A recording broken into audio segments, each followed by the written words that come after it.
everyone, my name is Jesse Dunham with Rush Auto Works. Today's pro tip, we're going to talk about the car setup. All right, one of the first things we're going to talk about is how to measure the front ride height of your car. The way we do that is from the ground to the top edge of this front chassis rail, just like I'm measuring here. And anytime you do this, you'll definitely want to make sure you're checking it on both sides to make sure the car stays level and is level.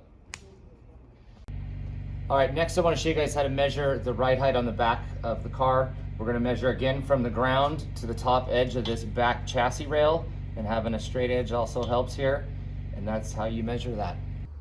Okay, next I want to show everyone how we can make some minor ride height adjustments with the shock absorber still on the car. What you're going to need is a shock spanner tool, loosen up this gold lock nut here, and then at this point, if you wind in the black base, you're going to be now increasing the ride height. Likewise, if you unwind it, you're going to be lowering the ride height. Be mindful you can only make minor adjustments at this point, otherwise you will run out of overall shock travel. All right, if we're going to need to make any major ride height adjustments, you're going to have to remove the shock completely from the car. You're going to need to remove your shock stops completely, remove the spring. Next thing you're going to need to do is loosen this 22mm jam nut, slacken this off a bit. Now at this point, you can thread this rod end in, lowering the height of the car, or you can thread it out, raising the height of the car. Be mindful that you'll want to do each side evenly, and then certainly make sure that you get this jam nut tight when you're done. All right, next let's spend some time talking about how to scale your car. One of the things you got to start with is a good set of high quality scales, but equally as important, having a true flat level floor or a setup pad to put the car on. So one of the big things to consider when we're scaling the car, we want to look at the corner weights. We want to get the front as even as we can, if not perfectly even, within a couple pounds. Okay guys, so just something to consider. When we're doing this, our focus is always the front of the car.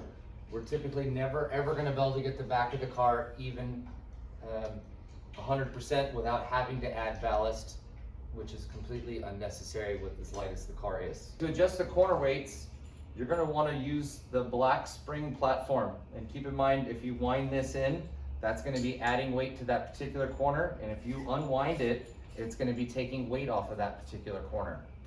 Okay, next, now that we've got our ride height set and our corner weight set, we're going to want to check the camber. And you're going to want to use a tool like this to measure it at each wheel, and be very mindful that you're measuring what you measure as far as, is it negative camber where the wheel's leaning in, or is it positive camber where the wheel is leaning out? That's a very important detail. All right, so now that we've measured our camber with the proper camber gauge, I'm going to show you how that camber can be adjusted. We have these removable camber shims, front and rear. And what you're going to want to use is an 8mm Allen wrench. Slacken these off quite a bit. Once you get them loose, I said, give yourself quite a bit of slack. Pull this out. Now at this point, if we want to increase the amount of negative camber, I can quickly just remove one or multiple amounts of these shims and button it back up. Vice versa, if I wanted to increase the amount of positive camber, I could go ahead and add an additional shims, and then therefore at that point increase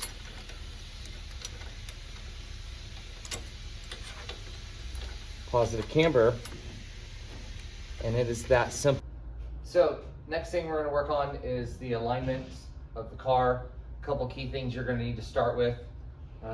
Tow bars set up on the front and the rear, high density string or fishing line, something that's going to hold tight so you can get a good measurement. Keep in mind, after you've made any adjustments to the ride height or the camber, this is one of the last things you're going to need and want to check. Just like we talked about, you're going to want to have a driver or ballast equal to the driver's weight in the vehicle. preferably a driver holding the wheel straight, if not a steering wheel lock to keep the wheels.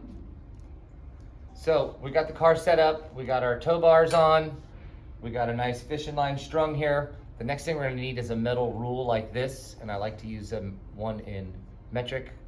Millimeters are a lot easier to read. Basically how we do this, you're gonna take a measurement from the edge of the wheel to your string at the back, and then you'll also take another measurement at the front. And this car, for example, the back of it is at 50 millimeters, the front is at 51. With the increased measurement on the front of the wheel, that tells me it has toe out, and with 1 millimeter difference, we are now at 1 millimeter of toe out on this wheel itself.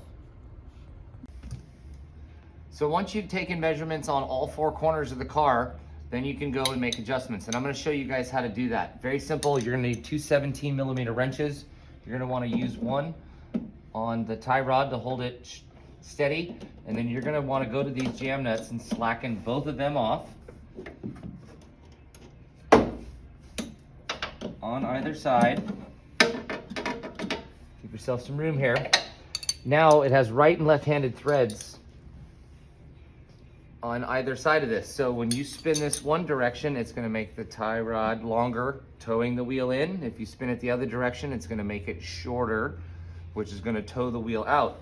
While you're doing this, you're gonna wanna be measuring where it's at before you start and watching to see how much of adjustment. Keep in mind, however much you adjusted on the front, it's also gonna be adjusting your measurement at the back. And simply turn this the desired direction to get it to go to what you're looking to do. Then at that point, you're gonna want to lock down these jam nuts.